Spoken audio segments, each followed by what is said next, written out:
Hello दोस्तों, नमस्कार। स्वागत है आपका आपकी अपनी YouTube channel Gurukul academy Chhatarpur में। तो जैसा कि हम हिस्ट्री के कुछ इंपॉर्टेंट टॉपिक को एक एक करके टॉपिक वाइज हम पढ़ रहे थे, जिसमें अपन ने इससे पहली वाली क्लास में जलियांवाला बाग हत्याकांड पढ़ा था, असहयोग आंदोलन पढ़ा था। इसके बाद गांधी जी की नमक यात्रा के बारे में अपन ने जाना था। तो कुछ ऐसे इंपॉर्टेंट जो फैक्ट हैं जो प्रतियोगी परीक्षाओं की दृष्टि से बहुत इंपॉर्टेंट हैं, और यदि आप किसी कक्षा में भी अध्ययनरत हैं, जैसे 10वीं हो गया, 12वीं हो गया, बोर्ड एग्जाम की तैयारी कर रहे हैं या आप किसी प्रतियोगी परीक्षा की तैयारी कर रहे हैं, तो उनमें भी ऐसे क्वेश्चन आते ही आते हैं। तो आज का हमारा टॉपिक है इरविन समझौता। गांधी जी और लॉर्ड इरविन के बीच में एक समझौता हुआ था। जब गांधी जी की नमक यात्रा समाप्त हुई थी, 12 मार्च 1930 को गांधी जी की नमक यात्रा हुई थी। उस यात्रा के बाद लॉर्ड जो इरविन था और गांधी जी के बीच में दिल्ली में एक समझौता हुआ था, जिसे इरविन समझौता के नाम से जाना जाता है। और दिल्ली में हुआ था, इसलिए इसे दिल्ली समझौता के नाम से भी जाना जाता है। यह समझौता 5 मार्च 1931 को हुआ था। तो आपको दिख रहा होगा गांधी इरविन पैक्ट 1931। देखो, यह 1931 में हुआ एक महत्वपूर्ण राजनीतिक समझौता था, जिसने भारतीय स्वतंत्रता आंदोलन की दिशा को प्रभावित किया था। भाई क्या था कि अंग्रेजों के अत्याचार भारतीयों पर बढ़ते ही जा रहे थे, तो गांधी जी क्या कर रहे थे, एक एक करके आंदोलन चलाते जा रहे थे। अब गांधी जी ने ठान लिया था कि केवल हमें अपनी स्वतंत्रता के लिए काम करना है, उसी के लिए आंदोलन करना है। तो क्या है कि इस तरीके से जैसे नमक यात्रा को उन्होंने अंजाम दिया था, इसके बाद अब अंग्रेजों को क्या लग रहा था कि भाई अब हर भारतीय जागरूक हो चुका है, जाग रहा है, तो क्या होगा, हमारा विरोध होगा। तो इसके लिए लॉर्ड इरविन जो था, उसने एक समझौता किया था, किसके, गांधी जी के साथ। ये अंग्रेज भाई साहब लॉर्ड इरविन, इन्होंने समझौता किया था किसके साथ, गांधी जी के साथ। तो हमें यही जानना है कि इरविन समझौता क्या था। जैसे सबसे पहले आपके सामने है कि गांधी इरविन समझौता क्या था। तो गांधी इरविन समझौता 5 मार्च 1931 महात्मा गांधी और वायसराय लॉर्ड इरविन के बीच में हुआ था। देखो, ये जो था viceroy Lord Irwin, viceroy Lord Irwin और गांधी जी के मध्य हुआ था। कब हुआ था भैया, तो 5 मार्च 1931 को यह समझौता हुआ था। अब आपसे पूछ लिया जाता है कि गांधी इरविन समझौता कहां हुआ था। तो गांधी इरविन समझौता दिल्ली में हुआ था। इसलिए इसे देखो, बीच हस्ताक्षरित एक प्रमुख राजनीतिक समझौता था, जिसे दिल्ली समझौता भी कहते हैं, क्योंकि भाई ये कहां हुआ था, दिल्ली में हुआ था। इसके तहत सविनय अवज्ञा आंदोलन स्थगित कर कांग्रेस दूसरे गोलमेज सम्मेलन में भाग लेने और भारतीय राजनीतिक कैदियों की रिहाई व नमक बनाने के अधिकार के बदले ब्रिटिश नीतियों पर चर्चा करने के लिए सहमत हुई। मतलब इस समझौते में जो गांधी जी द्वारा नमक यात्रा चलाई गई थी, उसके बारे में समझौता करना था, ठीक है ना। और जो भी, जैसे गांधी, देखो, अब जब दो लोगों के बीच में कोई समझौता होगा, तो कुछ मांगे एक पक्ष की होंगी, कुछ मांगे दूसरे पक्ष की होंगी।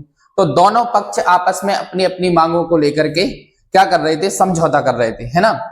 जैसे मुख्य विवरण और प्रावधान क्या था भाई इसका, तो सविनय अवज्ञा आंदोलन को समाप्त करना और कांग्रेस को संवैधानिक वार्ता में लाना। मतलब इसका जो भाई मुख्य विवरण था वो क्या था कि जो सविनय अवज्ञा आंदोलन चल रहे थे उनको समाप्त कर दिया जाए। इरविन का कहना था कि जो आंदोलन आप लोग चला रहे हैं, इन आंदोलन को आप समाप्त कर दें, और जो कांग्रेस थी उसको आप दूसरी गोलमेज सम्मेलन में भाग लेने के लिए कहें, मतलब भाग ले, है ना। गांधी जी कांग्रेस, देखो, अब जब दोनों के बीच में वार्ता चली, तो भाई गांधी जी की क्या शर्तें थी, गांधी जी ने इरविन से क्या मांगा था और इरविन ने गांधी जी से क्या मांगा था। तो गांधी जी ने 4 बातें मुख्यतः कही थी कि हिंसा के आरोपियों को छोड़कर सभी राजनीतिक बंदियों की रिहाई, पहली चीज मांगी थी उनने। जब भैया असहयोग आंदोलन में जो क्रांतिकारियों ने वो चोरी चोरा कांड को अंजाम दिया था, तो उसमें जो कुछ कैदी थे उनको क्या कर लिया था अंग्रेजों ने, कैद कर लिया था। तो उनका कहना था कि भाई जो क्रांतिकारी हैं, जो आरोपी नहीं हैं, आप उनकी रिहाई कर दीजिए। मतलब जिनने हिंसा नहीं की है आप उनको कैसे जेल में रख सकते हैं। तो गांधी जी का पहला प्रमुख जो मांग थी वो यही थी कि भैया जो हमारे हिंसा के आरोपियों को छोड़कर, जिन्होंने हिंसा की है उनको छोड़ करके आप हमारे कैदियों की क्या कर दें, क्रांतिकारियों की रिहाई कर दें। ठीक। दूसरा, तटीय क्षेत्रों में भारतीयों को नमक बनाने का अधिकार। दूसरा जो गांधी जी ने मांग की थी वो क्या की थी कि भाई जो समुद्र के किनारे तटीय इलाके में लोग रह रहे हैं आप उनको नमक बनाने दीजिए। आप उन पर ये पाबंदी मत लगाइए कि आप नमक नहीं बना सकते, और उनका जो नमक का टैक्स लिया जाता था, कर लिया जाता था, उसको भी माफ कर दे, है ना। इसके बाद तीसरी बात, विदेशी कपड़ों और शराब की दुकानों के सामने शांतिपूर्ण धरने की अनुमति। मतलब गांधी जी ने तीसरी बात कही थी अरविंद से कि भाई हम लोग अगर जो आंदोलन कर रहे हैं, जो भी धरने करते हैं, वो आप शांतिपूर्ण तरीके से हमें करने दें। ये तीसरी बात थी गांधी जी की। इसके बाद चौथी बात, आंदोलन के दौरान जब्त संपत्ति की वापसी। भैया आंदोलन में जो अंग्रेजों ने भारतीयों की जो संपत्ति को जब्त कर लिया था उसको क्या चाहते थे, वापस चाहते थे कि भाई आपने जो हम लोग की संपत्ति पर जब्त किया है, जो आप कब्जा बनाए बैठे हैं, उसको क्या कर दें, वापस दे दें, है ना। चौथी बात थी। तो गांधी जी ने इस तरीके से अपनी 4 बातों को मांग की। प्रमुख उनकी 4 बातें थी जो गांधी जी ने इरविन से कही थी। अब इसके बाद भाई इरविन, अब भाई जब दो लोगों के बीच में समझौता हो रहा था तो इरविन की भी कुछ मांगे थी। तो इरविन क्या चाहता था कि सविनय अवज्ञा आंदोलन का स्थगत, यानी आप जो ये सविनय अवज्ञा आंदोलन कर रहे हैं आप इनको रोक दीजिए, है ना, आप आंदोलन नहीं कीजिए। पहली चीज मांगी थी उसने। दूसरी चीज, कांग्रेस द्वारा द्वितीय गोलमेज सम्मेलन में भाग लेना, जो कि लंदन में हुआ था द्वितीय गोलमेज सम्मेलन, उसमें कांग्रेस को भाग लेने के लिए इरविन कह रहा था। भाई मतलब उसने कहा था कि जो पुलिस वालों के ऊपर जो हमला हुआ था उसके बारे में जो भी जांच पड़ताल होनी थी उसकी मांग की थी उसने कि भाई आपके जो क्रांतिकारियों ने मारा है वो क्यों, कितने, कैसे, इन सारी चीजों की क्या है उसमें उसने मांग की थी। इसके बाद जो ये पूरा जब समझौता हुआ तो इस समझौता का महत्व क्या था, इस समझौता का परिणाम क्या निकला। तो इस समझौते में, यह समझौता भारतीय स्वतंत्रता संग्राम में पहली बार एक बराबरी के स्तर पर की गई बातचीत थी, लेकिन इसमें भगत सिंह और उनके साथियों की फांसी टालने की मांग नहीं मानी गई। 2 बातें ऐसी थी जो गांधी जी ने इरविन से मांगी थी, लेकिन उनको भैया उसने पूरा नहीं किया था।